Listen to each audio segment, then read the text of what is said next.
is up? Welcome back to another video. Hope all is well.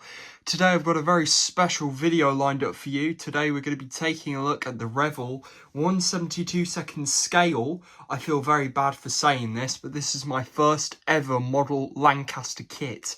I got this model from Aviation Store online, and it was the last one. This has been used, but it has never been built. And I got it for £17. It just came today.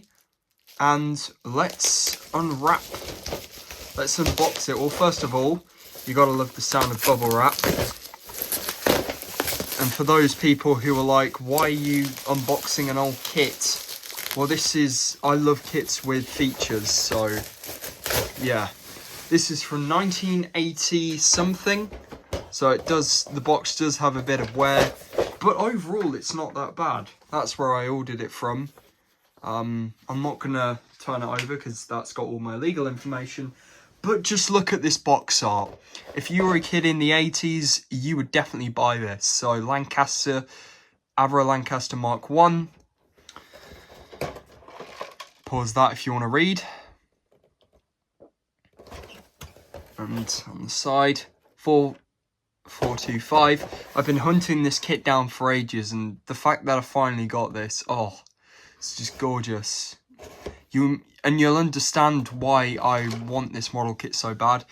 Clear cockpit canopy, 5 crew figures, authentic surface details, movable elevator, retractable undercarriage, movable propellers, decals, S for sugar and Q for Queenie. So this is my first reaction of opening this, so let's have a look. Okay. First of all, wow. The decals, let's have a look. You know what? For the year that they are, the decals aren't that bad. They have silvered a bit, but nothing a bit of, you know, cleaning won't do. If you can't read that, it says, no enemy plane will fly into right territory. You got the number there. POSL or something.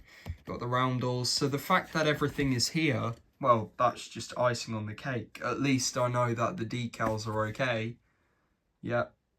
Now, usually on the old models, they would have an insert, but they don't on this one. The instructions, I actually have these downloaded, but the fact that I'm holding the real instructions is just, yeah. So, to be honest, this looks like it was just done yesterday. So, you've got all the parts, all the things. I'm not going to use this. I use my online instructions. I'm hoping that they've stuck to their word on this and nothing is broken. I'm hoping. So here is the clear parts. Oh yeah, we do have one of the, oh my god, the flash on this. Hang on, so it doesn't keep focusing on that. The flash on that. This is the, I think this is the canopy or something, but yeah, the flash on that is absolutely horrific. Yeah, I'm gonna have to clean these up. We also have, oh yeah, this is the nose, and then this is the rear, and then you've got the bubble with for the bombardier, and you've got the astrodome, which is nice. It's going to be easy to mask. I'm really going to try masking, but yeah, that just gives you an overall view. Yeah. So clear parts. The undercarriage doors, which will, of course, actually work. They've got these little tabs, which will lock in. These are going to be painted black. You've got the rudders. And I might actually work on trying to give it working rudders. I don't know yet. Oh, God. The seaming and the flash, this is going to need a lot of work. I like the rivet panel lines. I don't like that massive crack in the middle though. I don't know what that is. But yeah, it's of course got moving parts.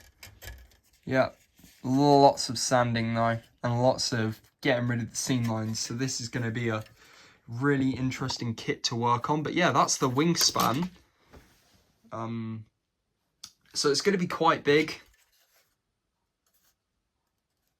The wing of this Lancaster is quite big. It's 1/72 scale. This is where the flap is going to work.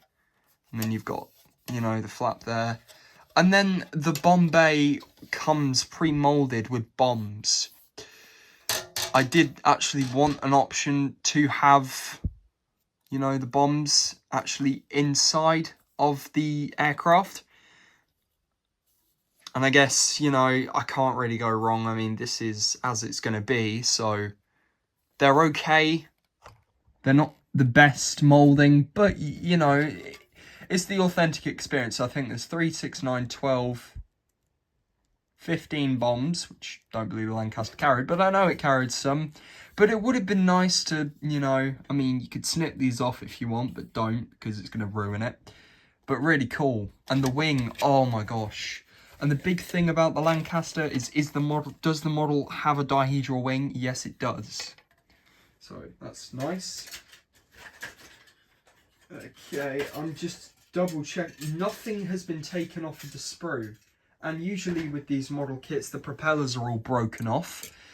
We have 4 Rolls-Royce Merlins with the original propeller blades.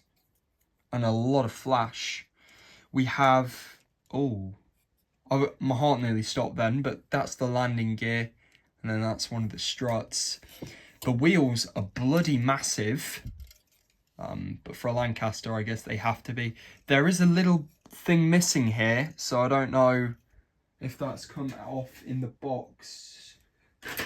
Yeah, it has. It is in the box. Everything is here. It did say it's complete, but to find the propellers in excellent condition is nice. Oh, yeah, there's going to need to be a lot of cleanup on the flaps. These are going to move, which is nice. It sort of reminds me of Lindbergh a little bit. If you don't know Lindbergh, they're a model company. So you've got landing gear here, which is going to be nice. And, of course, it's retractable. You have bomb bay doors.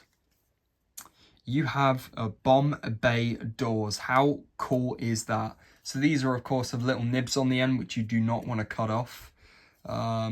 You have... Oh yeah, other parts of the landing gear. These are the pitot tubes for the airspeed indicators. Let's have a look. What else have we got? There's a bit that's snapped off here. I don't know what that's from. Oh yeah, that's for this, which is one of the main spars to hold the fuselage together. And the other part is, of course, well, in there. So that's nice.